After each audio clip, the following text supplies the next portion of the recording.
Yes बेटा, हम start करते हैं अब। देखिए, आपका ये चैप्टर है शब्द विचार, ठीक है। और मैंने ये हाफ समझा दिया है, इसकी वीडियो भी भेजी है, लेकिन एक बार थोड़ा स्टार्टिंग से समझा देती हूँ, ठीक। अब देखिए, शब्द शब्द क्या होते हैं? वर्णों के सार्थक समूह को शब्द कहते हैं। अब उसमें दो वर्ण भी हो सकते हैं, दो से अधिक भी हो सकते हैं। तो दो या दो से अधिक वर्णों के समूह को क्या कहते हैं? शब्द कहते हैं। शब्दों का वर्गीकरण बताया था मैंने, किस आधार पर बताया था? एक बताया था मैंने अर्थ के आधार पर, ठीक है। शब्द का वर्गीकरण बताया था, इसमें कौन कौन से थे? सार्थक शब्द, नंबर 2 निरर्थक शब्द, ठीक है। सार्थक शब्द और निरर्थक शब्द। सार्थक शब्द क्या होते हैं? सार्थक यानी कि से और अर्थ यानी कि अर्थ के साथ, ऐसे शब्द जिनका अर्थ निकलता हो वो होते हैं सार्थक शब्द। और निरर्थक, निर मीन्स होता है बिना, बिना अर्थ वाले, जिनका कोई अर्थ नहीं निकलता, वो होते हैं निरर्थक शब्द। जैसे देखो, पानी, पानी हो गया सार्थक। वाणी, हम बोलते हैं ना पानी वानी, रोटी वोटी, ठीक है। तो ये पानी, पानी क्या है? सार्थक शब्द। अब इसका कोई अर्थ नहीं निकलता तो ये निरर्थक शब्द है, ठीक। अब सेकंड बताया था मैंने, रचना के आधार पर, ठीक है। रचना या बनावट, रचना या बनावट के आधार पर शब्दों का भेद, ठीक है। कितने भेद होते हैं? इसमें 3 भेद होते हैं। रूढ़ शब्द, यौगिक, यौगिक शब्द और योग रूढ़, योग रूढ़ शब्द। ये बेटा मैं शॉर्ट में इसलिए समझा रही हूँ क्योंकि ये मैं समझा चुकी हूँ और आपकी ये इसकी वीडियो आपके पास आ चुकी है। देखो, रूढ़ शब्द क्या होते हैं? रूढ़ शब्द वे होते हैं जिनके खंड नहीं, सार्थक खंड नहीं किए जाते, वो होते हैं रूढ़ शब्द। जैसे ये हो गया कुर्सी, ठीक है, कुर्सी। अब हम इसके खंड करें तो इसका कोई अर्थ नहीं निकलता, ठीक है। अब जैसे यौगिक शब्द, यौगिक शब्द क्या होते हैं? दो या दो से अधिक शब्दों या शब्दांशों। देखो, आपका एक शब्द आया हुआ है, इसमें शब्दांशों, ठीक है, शब्दांशों। ये शब्दांशों क्या होता है? शब्दांश, इसका शब्दांश ये क्या होता है? ये दो शब्दों से मिलकर बना है, शब्द प्लस अंश, ठीक है। तो ये शब्द क्या होते हैं? शब्द और अंश, यानी कि जो हमारे पास शब्द होते हैं उनके टुकड़े, उनके टुकड़े। जैसे मैंने लिख दिया विद्यालय, ठीक है, विद्यालय लिखा, तो इसका विद्या प्लस आलय, तो ये आलय, आलय क्या है? इसका अंश है। ये पूरा शब्द है, इसका अंश है, और ये पूरा क्या है? ये शब्द है, ठीक है। तो ये क्या कहलाता है? ये शब्दांश कहलाता है, ठीक है। तो यौगिक शब्द क्या होते हैं? यौगिक शब्द दो या दो से अधिक जो शब्द होते हैं, शब्दांश होते हैं, उनके मेल से, ठीक है, मेल से जो शब्द बनते हैं वो होते हैं यौगिक शब्द। जैसे देखो, पुस्तकालय, पुस्तकालय, अब ये दो शब्दों से बना है, पुस्तक प्लस आलय, पुस्तक प्लस आलय। अब देखो, पुस्तक एक ये हो गया, ये क्या हो गया? ये इसका अंश हो गया आलय। तो ये दो शब्द या दो शब्दांशों से मिलकर बने हैं, तो ये हो गए यौगिक शब्द, ठीक है। अब देखिए, योग रूढ़ शब्द, योग रूढ़ शब्द क्या होते हैं? ये भी दो शब्दों या शब्दांशों से मिलकर बने होते हैं, लेकिन ये क्या है? ये विशेष अर्थ में रूढ़ हो जाते हैं, विशेष अर्थ में रूढ़ हो जाते हैं। जैसे देखो, मैंने बताया था पंकज, पंकज। अब देखिए पंकज, अब पंक प्लस जय, ठीक है, पंक प्लस जय।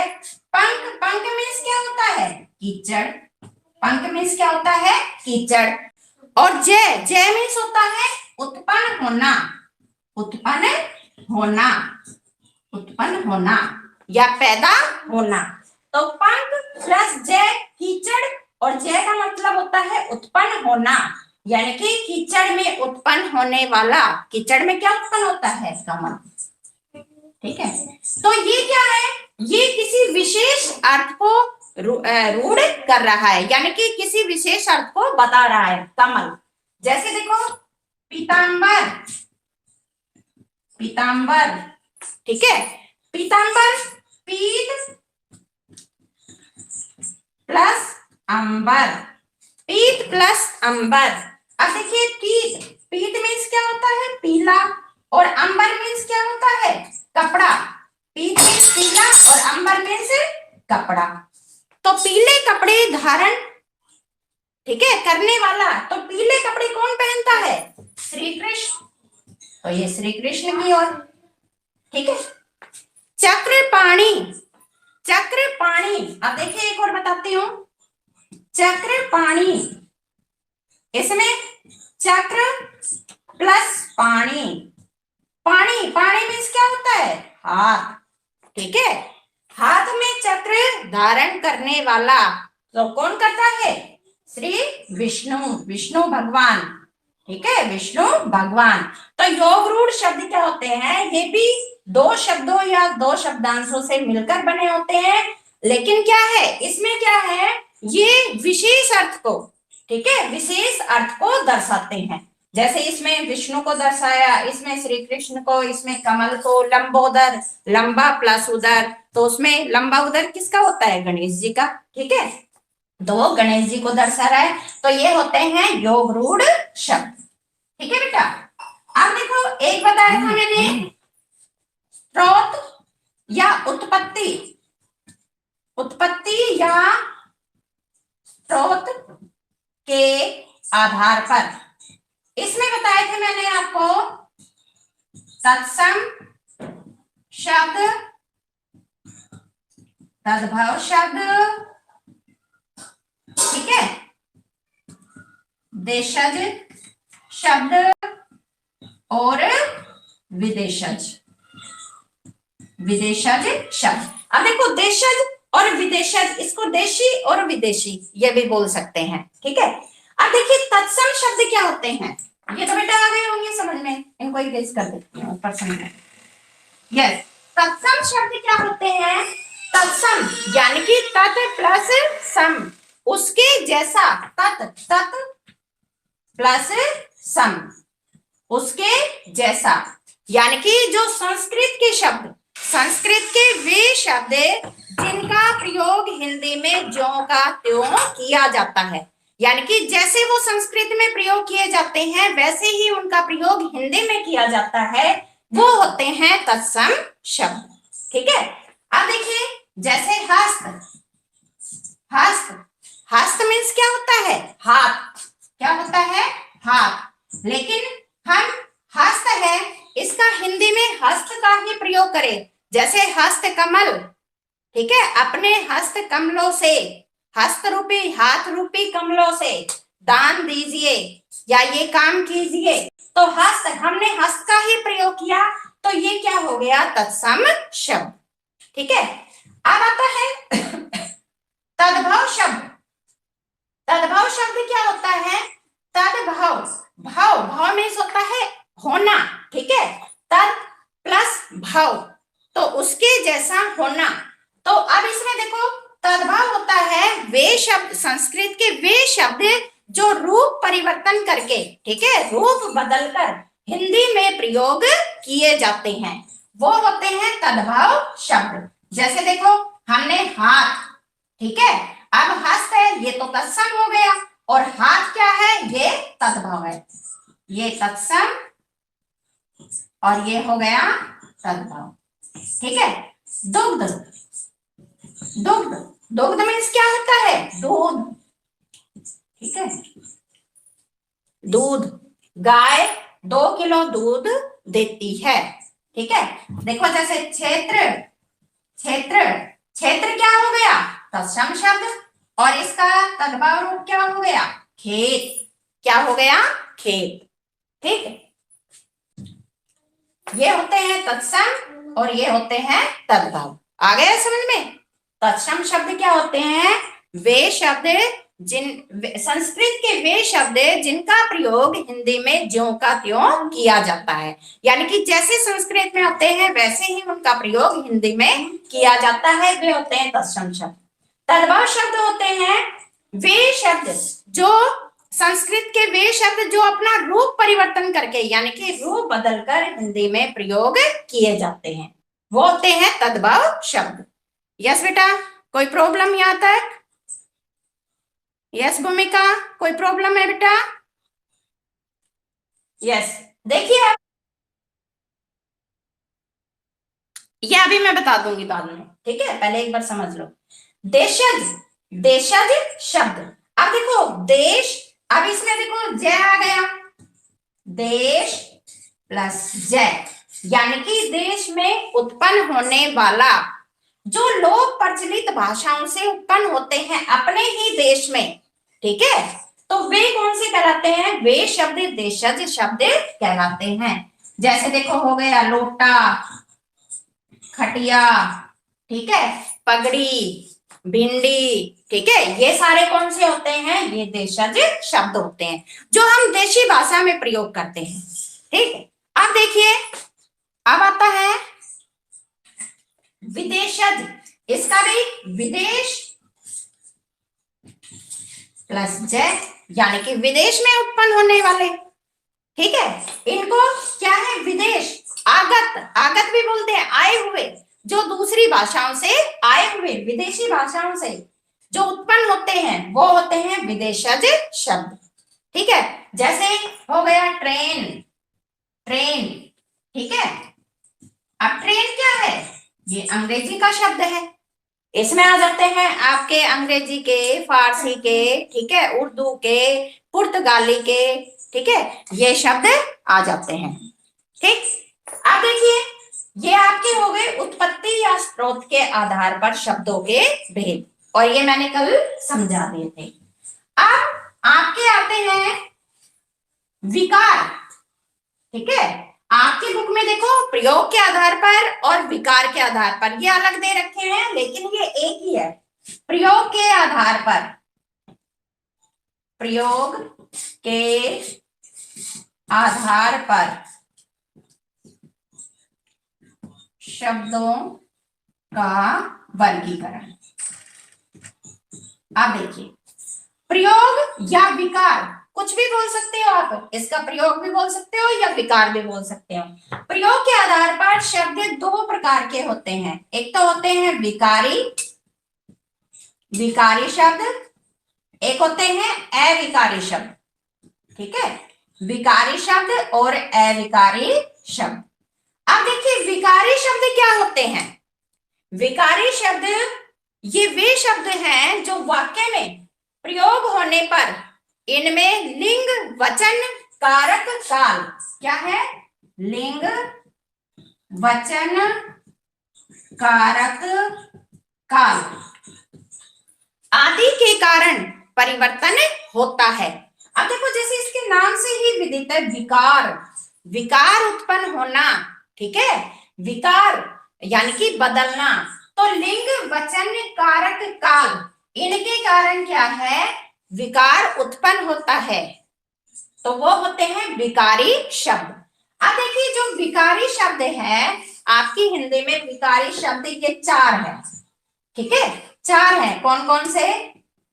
संज्ञा, सर्वनाम, विशेषण और क्रिया। ठीक है, संज्ञा, सर्वनाम, विशेषण, क्रिया, ये 4 क्या है? विकारी शब्द है। बेटा इनको ध्यान से समझना, ये आपके 10th क्लास तक काम आएंगे। ठीक है, आपके जब पद परिचय होंगे तो उसमें भी काम आएंगे ये। ठीक है, देखो, संज्ञा, सर्वनाम, विशेषण, क्रिया। अब जैसे मैं एक एग्जांपल बताती हूँ। लड़का क्रिकेट खेलता है। ठीक है।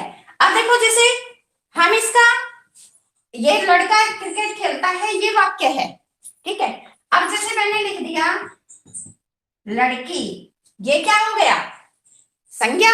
ठीक है, चेंज हो गया। लड़की क्रिकेट, ये क्या है? क्रिया, खेलती है। ठीक है। तो क्रिया और संज्ञा में परिवर्तन हो गया ना? हो गया परिवर्तन। ठीक है। तो ये संज्ञा, सर्वनाम, विशेषण और क्रिया, ये क्या है? ये आपके विकारी शब्द है। अब देखिए, अब आते हैं आपके अविकारी शब्द। यस बेटा, यस, यस बोलिए। अब देखिए सेकंड, अविकारी शब्द। अविकारी शब्द क्या होते हैं? अविकारी शब्द, अविकारी शब्द वे शब्द होते हैं जो वाक्य में प्रयोग होने पर, जिनमें लिंग, इसमें भी लिंग, वचन, कारक, कारक, काल आदि के कारण कोई परिवर्तन नहीं होता। ठीक है, कोई परिवर्तन नहीं होता। इसमें तो क्या था? लिंग, वचन, कारक, काल के कारण क्या है? परिवर्तन होता है। लेकिन इसमें लिंग, वचन, कारक, काल आदि के कारण क्या है? कोई परिवर्तन नहीं होता। तो ये होते हैं अविकारी शब्द। देखो बेटा, आपके पेपर में ना इनकी परिभाषा भी आ सकती है, जैसे तत्सम हो गया, तद्भव हो गया, देशज, विदेशज। तो आपको ये रूढ़ शब्द है, यौगिक है, योग रूढ़ है, जितने भी मैं बता रही हूँ, विकारी शब्द है, विकारी शब्द है, तो इनकी परिभाषा भी याद करना। ठीक है। अब ये अविकारी शब्द लिंग, वचन, कारक, काल के कारण कोई परिवर्तन नहीं होता, वो अविकारी शब्द कहलाते हैं। जैसे देखो, इसके नाम से ही भी देता है, ए लग गया, विकारी, यानी कि जिनमें कोई परिवर्तन नहीं होता। अब देखो ये कौन कौन से हैं? ये देखिए, हाँ, क्रिया विशेषण, क्रिया विशेषण, ठीक है, समुच्चय बोधक, संबंध बोधक, संबंध बोधक, यस। अब और देखिए, ये है विषम्यादि बोधक, विषम्यादि बोधक। ठीक है, ये आपके चार है। बेटा एक और आता है इसमें निपात, एक और आता है निपात। ये आपके अभी सिलेबस में नहीं है, ये आपके 8th क्लास में आएगा। ठीक है। क्रिया विशेषण, समुच्चय बोधक, संबंध बोधक और विषम्यादि बोधक। ठीक है, ये आपके अविकारी शब्द हैं। इनके जो एक्सप्लेन है, इनको एक्सप्लेन आपका चैप्टर है आएगा, उसमें करूंगी। तो इसमें एक निपात भी आता है। निपात, निपात क्या होता है? निपात, निपात क्या होता है बेटा? निपात वे शब्द होते हैं जो वाक्य में किसी शब्द के पीछे लगकर उनके अर्थ में बल प्रदान करते हैं।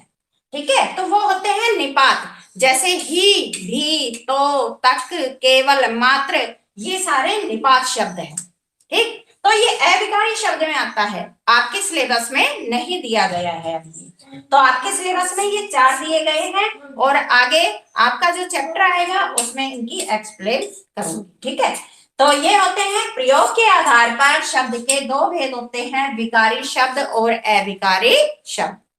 ठीक है, आ गया बेटा यहां तक समझ में? यस। अभी कोई डाउट है? भूमिका, अंशिका, नहीं है?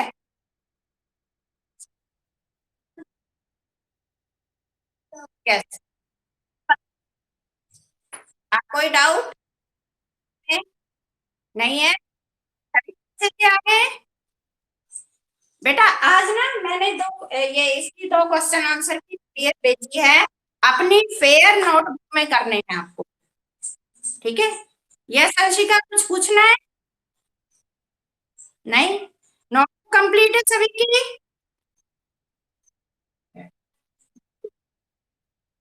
यस। अच्छा बेटा, मैंने इसके क्वेश्चन आंसर भेज दिए हैं, और लिख लेना, दो तीन क्वेश्चन आंसर भेजे हैं मैंने, अपनी नोटबुक में लिख लेना और राइटिंग सुंदर करना। और बेटा जो भी बच्चे आपके कांटेक्ट में हैं, तो उनको आप बोलना कि क्लास ज्वाइन करें। ठीक है। हाँ, उनको बोलना आप। ठीक है। अच्छा बेटा, अब तक जो मैंने रीड करवाया है, आपको उसमें कुछ समझ में नहीं आया हो, या जो ये चैप्टर आया है इसमें ग्रामर में, जो आपका दो चैप्टर करवाए हैं उसमें नहीं आए हो, तो बताइए। यस, आ गए समझ में? हाँ, बस बेटा आप देखो, आप है ना अपनी नोट को कंप्लीट, आगे ये ना हो कि स्कूल ओपन हो और फिर आप फोटो कॉपी करवाते फिरो कि हम फोटो। हाँ, नोटबुक कंप्लीट होनी चाहिए बेटा आपकी। कुणाल, नोटबुक कंप्लीट है बेटा? कुणाल,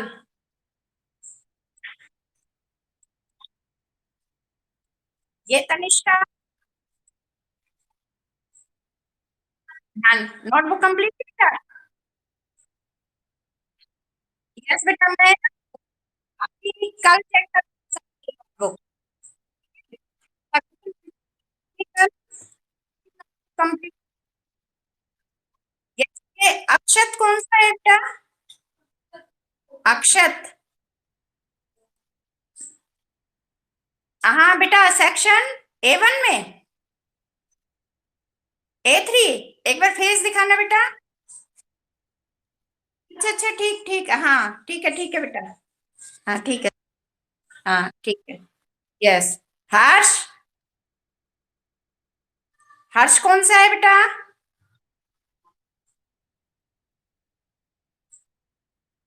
हाँ हाँ, कौन से सेक्शन में? A1 में, ठीक है।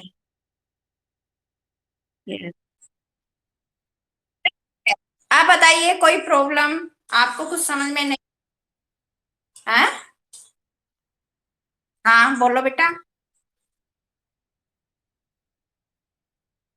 हाँ बोलो बेटा। हाँ, फिर से समझा रही हूँ, देखो, प्रयोग के आधार पर शब्द के दो भेद होते हैं। एक होता है विकारी शब्द, एक होता है अविकारी शब्द। ठीक।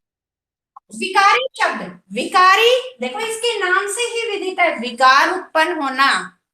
ठीक है, बदलना। तो विकारी शब्द वे शब्द होते हैं जब हम इनका वाक्य में प्रयोग करते हैं, तो ये इसमें लिंग वचन कारक काल, ठीक है, लिंग वचन कारक काल आदि के कारण क्या होता है, इनमें परिवर्तन हो जाता है। जैसे देखो, मैंने अभी समझाया था आपको, लड़का खेलता है, तो हम लड़का है, लड़का क्या है बताइए? पुल्लिंग है ना, पुल्लिंग संज्ञा हो गई। फिर देखो, मैं लिख कर बताती हूँ, लड़का खेलता है, ठीक है, लड़का, लड़का क्या है, पुल्लिंग है, ठीक है, और ये संज्ञा शब्द है, संज्ञा में आता है पुल्लिंग। अब हमने इसको क्या है, चेंज कर दिया, क्या हो गया, लड़की, क्या हो गया, लड़की, ठीक है, लड़की खेलती है, लड़की खेलती है। ये खेलना क्या है, ना क्रिया है ना, क्रिया। और विकारी शब्द में मैंने क्या बताए थे आपको, कौन से बताए थे, संज्ञा, सर्वनाम, विशेषण, और, ठीक है, क्या बताए थे मैंने, ये क्या है, क्या हो गया, ठीक है, ये क्या है, खेलना क्या हो गया, क्रिया हो गया, ठीक है।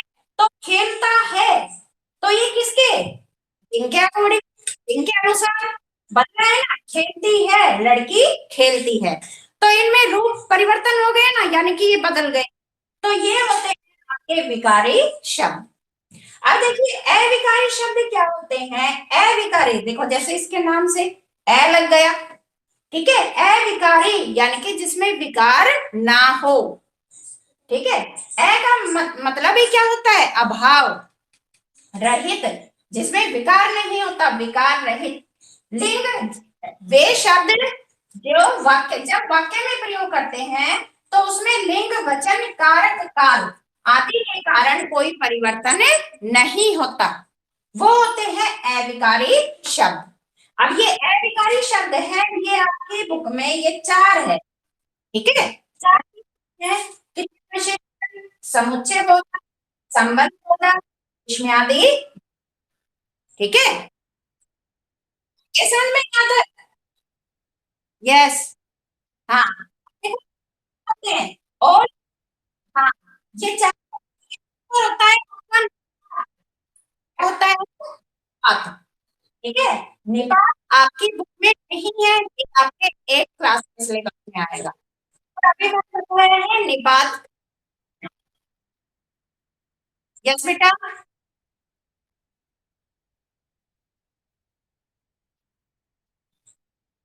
रीडर है।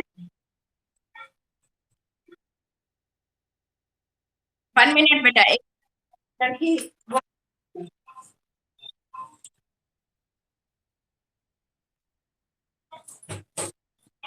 यस बेटा बताइए।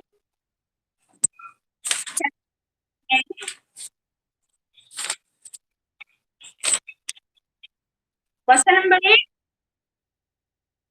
यस। कहानी में रोई पर्दे के पीछे बात करती है, ये क्या आज भी पीछे से बात करती हूँ, आपकी राय में ही है। ये तो कहानी में क्या बताया, रोहिणी है, ठीक है, उससे मिठाई वाला है, करती है कहाँ से करती है, पीछे से। यस बेटा।